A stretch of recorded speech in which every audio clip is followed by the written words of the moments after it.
जय हो भोलेनाथ। कांवर शब्द का अर्थ है कंधा, मतलब जिसे कंधे पर ले जाया जाए। कंधे पर गंगाजल लेकर भगवान शिव के ज्योतिर्लिंगों पर जलाभिषेक करने की परंपरा कांवर यात्रा कहलाती है।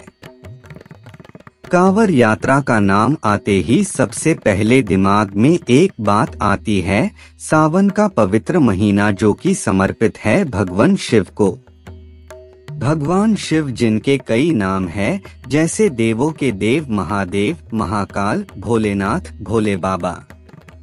कांवर यात्रा भगवान शिव के प्रति श्रद्धा और समर्पण को दर्शाती है।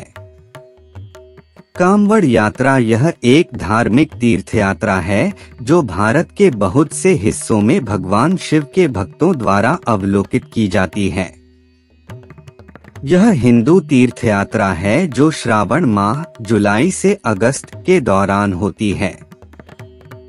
इसमें कांवड़ियों को गंगा नदी के प्रमुख पवित्र स्थलों पर जाना होता है, जैसे हरिद्वार, सुल्तानगंज, गौमुख। फिर उस स्थान से पवित्र जल लेकर एक लंबा रास्ता पैदल चलकर तय करके अपने स्थानीय शिव मंदिरों में पवित्र गंगाजल शिवलिंग को अर्पित करना होता है।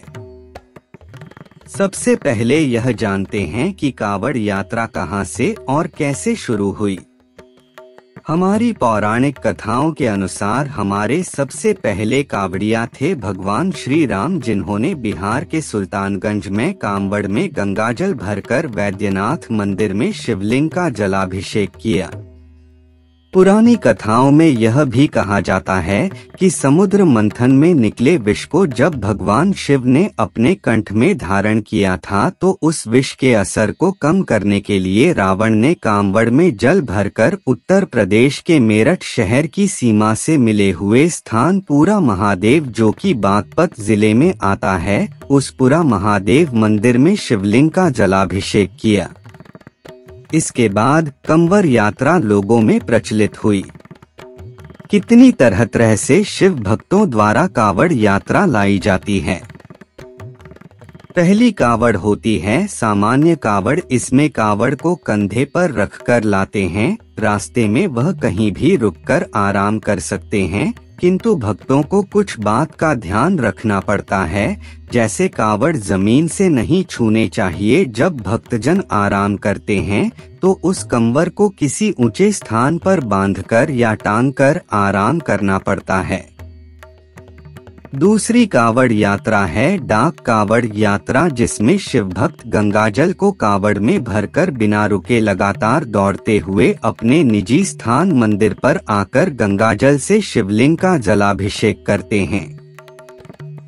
तीसरी कांवड़ यात्रा है खड़ी कांवड़, जिसमें शिव भक्त कांवड़ को अपने कंधों पर रखकर लेकर आते हैं। इस कांवड़ यात्रा में भक्तों को खड़े रहना पड़ता है। यदि उनको आराम की जरूरत होती है तो उनका साथी उस कांवड़ को अपने कंधे पर रखकर खड़ा रहता है।